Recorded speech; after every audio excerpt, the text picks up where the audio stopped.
Kif jgħidu l-Ingliżi, it was worth the wait, għaliex il-prof ta' kwalifikazzjoni li rajna l-lum kienu prof ta' kwalifikazzjoni jena nseħħilhom lotterija li speċjalment għalina l-partitari tal-McLaren kienu prof ta' kwalifikazzjoni mill-aqwa.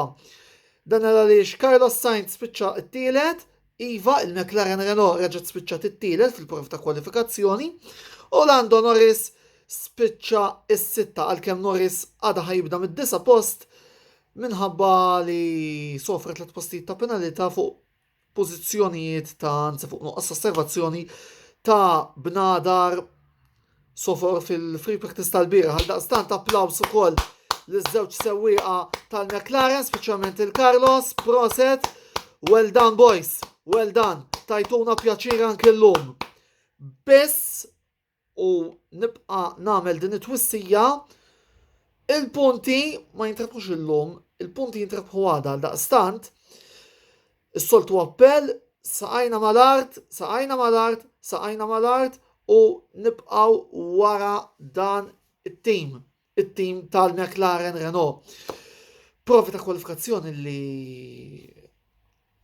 ma nistax, anzi nkun giddib jekk ngħid illi maħġ pjaċir narom anki għaliex saħansitra fi Q1 il-McLaren spiċċajna t-tielet u r-raba li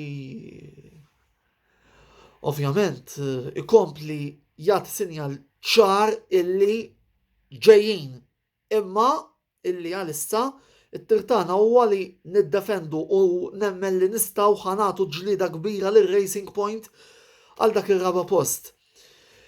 Racing Point illum Perez ikkwalifika 17 u Stroll 13 għal daqstant qegħdin lura u nemmen li nistgħu nagħmlu pass il qudiem fuq it-telqa tkellmu żjed tard. Il-lotterija tal-kwalifikazzjoni li komplet tikkonferma però x'mostru Lewis Hamilton. Lewis Hamilton li wera qabel xejn għalfejn hu ċampjon tad-dinja u qabel xejn u wkoll wera għalfejn il-Wiċ huwa l-aqwa sewwieq li għatem fil-grid bħalissa. Sekonda u punt 2 ta' ħin aħjar minn Max Verstappen li spiċċat fuq ir-Red Bull l-Wiċ. Il-Wiċ għadu mostru, l-Wiċ huwa mostru u il-haters ta' Hamilton iridu jammettu li u bħalissa l-aqwa sewwieq li hemm fil-grid. Jiena nifhimkom għax jiena meta kien jiddomina l-idolu ta' ħafna minnkom Schumacher, qed ngħid ħafna minnkom għax ninsab iżjed minn ċert li ħafna mill-haters ta' Hamilton huma Ferraristi. Ma kontx nieħu pjaċir narah hemm imma jinkun ngħid irridu nammettu li Schumacher huwa l-aqwa sewwieq li hemm fil-grid. Kien ngħidu Verstappen spiċċat-tieni, kompla juri kemm u fix-xita huwa sewwieq tajjeb. Wara Carlos għandna lil Valtteri Bottas fuq it-tieni Mercedes, nemmen li wara kollox it-tiġrija rebħa se tkun bejn Hamilton, Verstappen u Bottas għada. Prof ta' kwalifikazzjoni eċċellenti għal Renault.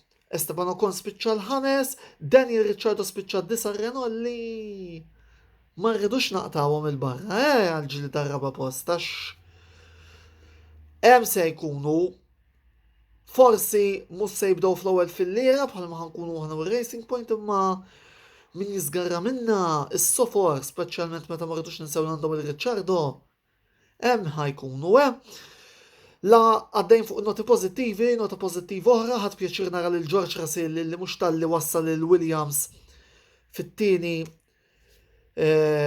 kwalifika imma tal-li għada ħajibda mit-12 post ukoll, sinjal ċarta kemm hu tajjeb Russell u kemm il-Williams qed jitjiebu. Jiena fil-bidu tas-staġun il-previżjoni li nibqa' nisħaq fuqha il-Williams dis-sena tiġi qabel il-ħass u għandi fiduċja kbira li dan iseħħ. Il-nota negattiva bħas-soltu ġiet mill-Ferrari illi din id-darba b'Sebastian Vettel ikkwalifikaw l-10 u b'Charles Leclerc ikkwalifikaw l-11. Jekk dawn huma l-upgrades illi l-Ferrari qegħdin itellaw u jekk dan huwa l-upgrade li l-Ferrari tellaw għal din it-tiġrija u mhux fl-Ungerija l-ġimgħa d-dieħla, naħseb li Binotto u sħabu għandhom għalfejn jinkwitaw. Għada it-temp jidher li ħajkun niexef, Hamilton nemmen li huwa l-favorit li jirbaħ, imma nemmen li Verstappen se jtieħ ġlida. Għal daqstant, it-soltu play for, ovvjament fejn jidħlu l-McLaren iktar ma nġibu punti iżjed aħjar, però saqajna mal-art aħna l-ġlida tagħna hija kontra l-karozzi roża tar-Racing Point. Allum naqaf hawnhekk, nkitbu għal iżjed video logs relatati mal-Formula 1 u mal-lobit tal-Inter fuq dal-istazzjon ta' YouTube, klik. Jista' jkun li il-video ta' reazzjoni għal Grand Prix tal-Awstrija joħroġ għada, minħabba l-imbagħad it-tnejn għandna Inter Torino, jista' jkun li joħroġ it-tnejn.